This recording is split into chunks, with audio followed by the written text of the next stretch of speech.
정부가 추진하고 있는 탈원전 정책 어떻게 보세요? 이게 탈원전 정책은 무조건 중지해야 될 망국적인 정책이라고 생각을 합니다. 네. 말씀하셨다시피 저는 고향이 경북 울진인데 그 여러 가지 원전 문제 때문에 많은 젊은이들이 원전 반대 운동을 하고 구속되고 이러다가 네. 이게 국가 발전에 꼭 필요한 거라면 우리 지역에서도 받아들이자 그래서 네. 원전 여러 개를 수용해서 이제 받아들여서 국가 이 전기 산업에 기여를 하고 있는데 네. 신한울 3, 4호기를 짓는 걸 전제로 여러 가지 입주할 사람들을 대비해서 오피스텔도 짓고 연립주택도 짓고 여러 가지 준비를 하고 있고 그다음에 군 세수 중에 1년에 수백억이 원전에서 나오는 것인데 이런 것들이 모두 이제 다 짓다가 중지하고 보존하고 간 사람들도 많고 그다음에 세수도 1년에 수백억이 안 들어오게 되니까 지역민이 말하자면 국가를 믿고 이렇게 국가 정책에 협조했는데 민주적인 과정이나 절차도 없이 대통령 말 한마디로 이렇게 정책이 바뀌고 피해를 주느냐 그래서 완전히 격앙된 그런 상태에 있습니다. 있어서 직접 국민투표에 붙여보자는 주장도 있고 네. 또 숱한 사람들이 청와대 앞에 와서 시위도 하고 가고 그런 상태입니다. 그래서 국가 정책에 대한 믿음이나 이런 것들이 완전히 땅에 떨어진 상태고 지역도 완전히 황폐화되어 있는 그런 상태입니다. 그렇죠. 근데 이제 보면 문재인 대통령 얼마 전 작년입니다만은 당시 이제 G20 정상회담에 참여하면서 보면 아시죠? 거꾸로 간 거. 예. 체코 거쳐서 이렇게 그렇습니다. 갔잖아요. 예. 체코 가면서 막 처음에는 체코에 원전 팔러 갑니다. 예. 원전 팔러 가서 대한민국 원전은 40년 동안 사고 한 번 안 났습니다라고 얘기했습니다만은 예. 우리 국내에서는 아이고 내가 판도라라는 영화를 보니까 후쿠시마 원전에서 1,300명이 근데 사실 후쿠시마 원전에서 죽은 거는요. 예. 그 쓰나미 때문에 사람이 죽은 그렇습니다. 거지 예. 원전 때문에 사람이 죽은 게 아니에요. 그렇습니다. 예. 자 이렇게 보면 중심 없이 왔다 갔다 하는데 자 뭐 그건 거고 저는 아까 왜 판사 출신이냐고 여쭤봤냐 하면은 사실 보면 최근에 뭐 같은 국회의원으로서 좀 때로는 좀 쑥스러운 부분도 있으실 거예요. 예. 지금 보면 이번에 임종원 예. 이제 법원 행정처 차장 예. 그 공소장에 보니까 민주당의 서영교 의원, 예. 전병헌 전 의원, 예. 그다음에 이제 새누리당, 자유한국당, 전신 새누리당의 이군현 의원, 노철래 전 의원 이런 분들이 보면 뭐 청탁을 했다 그러는데 어때요? 판사님도 해보셨고 의원도 해보셨는데 그런 게 맞습니까? 청탁은 좀 있습니다. 사실은 뭐 변호사들이 하는 내용도 크게 보면 그것이 청탁인데 네. 또 소위 관선 변호라 그래서 딴 판사들이 부탁하기도 하고 이런데 네. 그러나 그것이 판사들끼리는 전혀 영향을 안 받는 식으로 보통 재판을 해오는 걸로 저희들은 그런 신뢰를 가지고 있거든요. 네. 국민들 그런 신뢰를 갖고 있었죠. 실제 대부분 판사들이 아마 그럴 겁니다. 네. 그리고 국회에서도 법원 행정처 같은 데서 나오는 사람에게 부탁할 수는 있는데 네. 부탁하더라도 안전해진다 잘 예. 이런 생각을 많이 가지고 있었습니다. 북한 출신인 저 자신도 그렇고 네. 그랬는데 이번에 그런 것들이 재판부까지 실제로 전달이 되고 이런 것 때문에 많은 국민들이 재판의 독립성이나 중립성에 대해서 의심을 가지고 있고 분개하는 것 같습니다. 그런데 저는 사실은 뭐 보면은 아직까지 뭐 검찰의 공소장 내용이니까 예. 실체적 진실이 뭔지 잘 모르겠는데 예. 제가 여쭤보고 싶은 것은 예. 사실 문재인 정부 들어서 1년 8개월, 1년 9개월 동안 적폐청산이라는 미명하에 예. 과거 보수 정부의 시절을 갖다가 그야말로 쥐잡듯 잡고 있지 않습니까? 거의 토벌 수준이죠. 토벌수 맞죠? 예. 토벌 수준인데 예. 자 드디어는 보면 이제 양승태 전 대법원장을 갖다가 이제 타겟으로 해서 예. 사법농단이다. 이 사법농단의 핵심은 뭐냐니까 박근혜 청와대와 양승태 대법원이 짬짬이가 되어서 어쩌고 저쩌고 했다 하는데 예. 국회에도 계셔봤고 정부에서 특임 장관 돼보셨고 예. 또 청와대 뭐 현역 의원이셨습니다마는 청와대 정무 특보 돼보셨고 예. 법관 돼보셨고 의원도 이런 부분에 있어서 당시 보면 이른바 그저 과거 문제를 갖고 양승태 대법원하고 청와대하고 어쩌고 저쩌고 짬짬이 해갖고 그야말로 어쩌고 저쩌고 했다는 그런 부분에 대해서는 예. 과연 그것이 때려잡을 정도로 예. 그야말로 토벌할 정도의 그런 얘기인 것인지 저는 잘 모르겠어요. 우선 법리적으로는 나중에 치밀한 논쟁이 있겠습니다만은 네. 이제 직권 남용으로 처벌을 한다고 하는데 네. 직권 남용은 권한 범위 아니어야 합니다.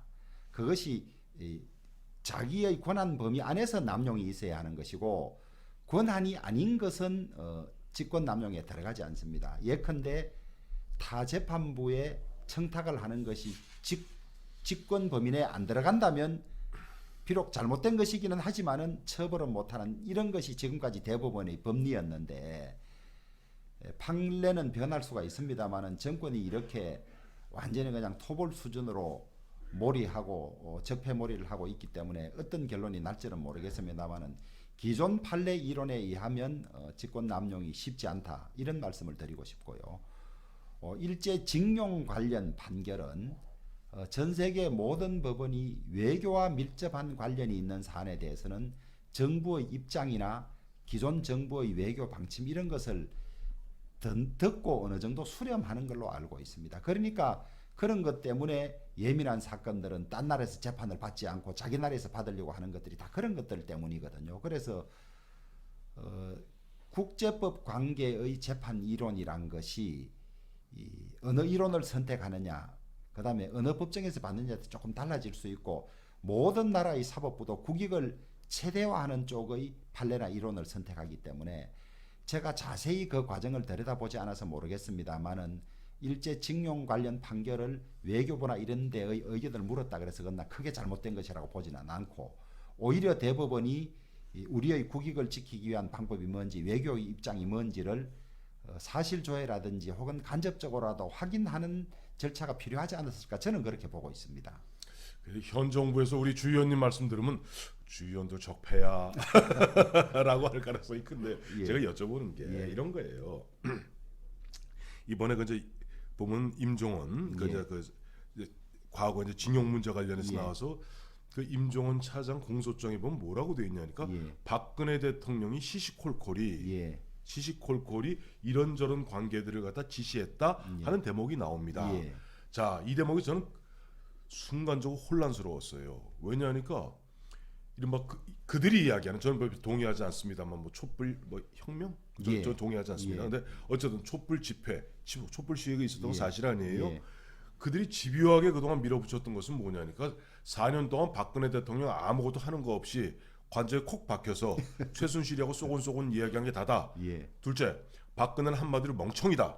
라는 식으로 몰아쳤는데 지금 검찰의 공소장 내용 보면 박근혜 당시 대통령은 세세한 데까지도 세세한 데가 직접 지시를 했던 거예요. 만약에 그것을 박근혜 대통령이 한 것이 아니라 비서실장이나 관련 수석이 했다면 관련 수석을 갖다 기소해야죠. 근데 그것을 갖다 박근혜 대통령이 했다고 검찰이 주장하고 있습니다. 자, 그렇다면 그동안 국민들에게 그 이른바 그 검찰, 이른바 현재 권력의 앞잡이 비슷하게 되어 있는 검찰, 그 검찰이 박근혜는 한마디로 멍청이, 아무것도 한 거 없는 사람라고 얘기했던 거하고 서로 이율 배반되는 거 아니에요? 아 그렇습니다. 앞뒤가 안 맞는 일이죠. 저는 왜냐 이걸 여쭤보냐니까 우리 주 의원님께서는 박근혜 대통령 청와대 계실 때 보면 정부 특보하셨잖아요. 그렇습니다. 뭐 기간이 별로 길지는 않습니다. 보면 그렇습니다. 바로 그다음에 정보위원장 나오셨기 때문에 박근혜 대통령을 또 2004년에 그 당시에는 박근혜 대표 시절이었습니다만 초선 의원은 주호영 의원하고는 관계가 사람 나름 깊지요. 그렇습니다. 뭐 좀 그 박근혜 대통령이 정말로 그들이 이야기한 대로 멍청입니까? 아니, 전혀 그렇지 않습니다. 박근혜 대통령을 가까이서 모셔봤던 분들은 꼼꼼하게 메모를 하시고 세세하게 지시를 하는 그런 스타일이기 때문에 무슨 아무것도 모르시고 뭐 누구 말만 듣고 하는 그런 거와는 전혀 사실이 다릅니다.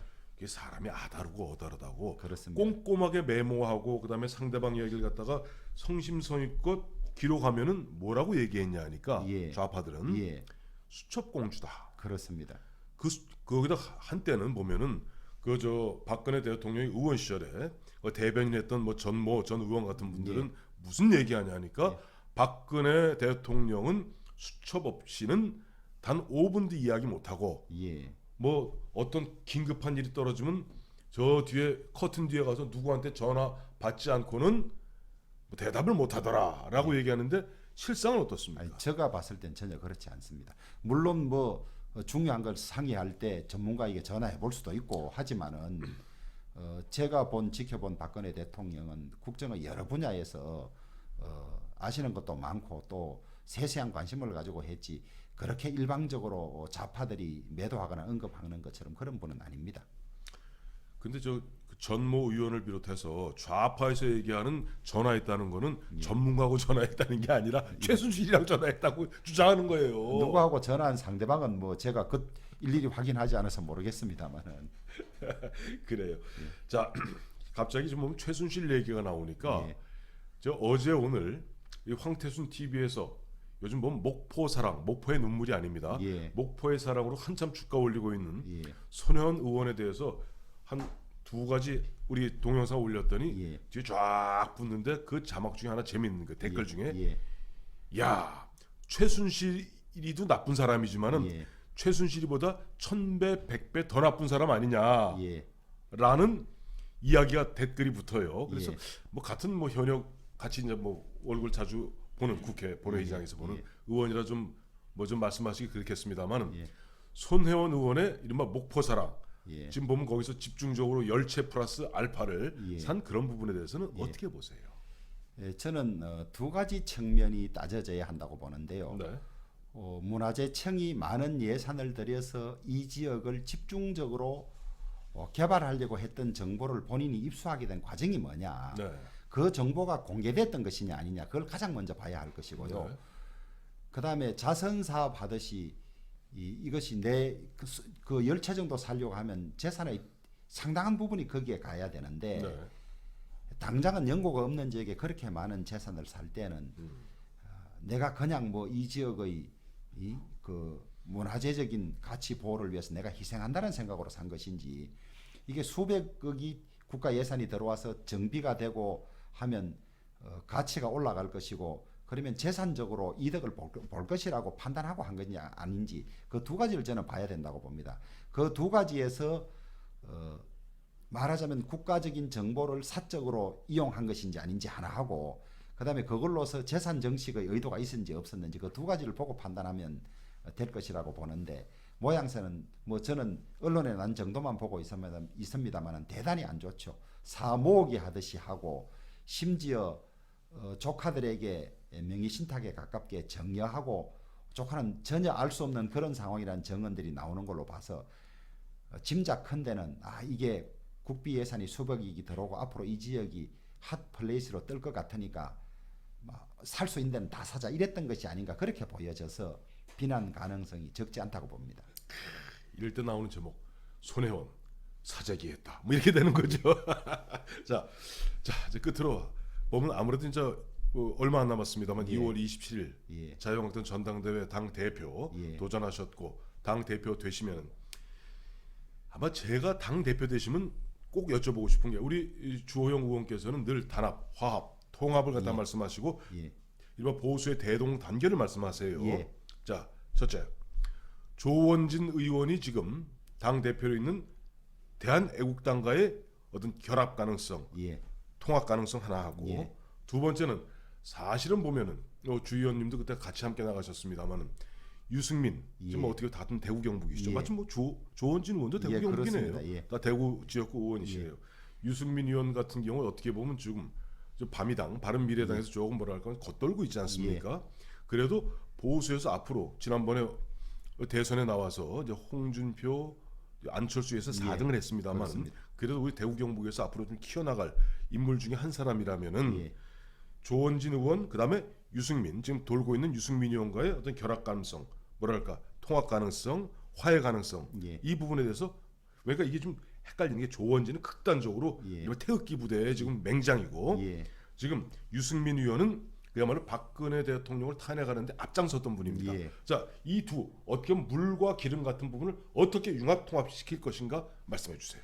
이 정치권에서 통합을 함부로 이야기하면 통합의 대상으로 지목된 분들이 뭐 내 생각은 물어보지도 않고 너희끼리 통합한다고 되냐 그래서 발끈하는 경우를 많이 봤습니다만은 이 문재인 정권의 이 국가 경영 행위를 보면 거의 사회주의 국가로 몰아가는 것 같고 북핵 문제라든지 그다음에 최저임금 52시간 한미동맹 이런 모든 데서 거의 기존 우리 국가 정체성을 해체하는 정도의 수준에 이르기 때문에 소위 보수의 몸을 담았던 조원진 의원이나 유승민 의원이나 서로 간에 감정적인 앙금도 있고 아쉬움은 있지만은 이 정권의 폭주를 해야 된다는 점에 공감을 한다면 그것이 완전한 통합이 되든 지금 있는 채로 연합을 해서 한 방향으로 나가든 하여튼 총선과 대선은 대통합하에서 치루어야 하지 분열된 상태로 치르는 것은 지금 좌파 정권만 좋은 일을 한다.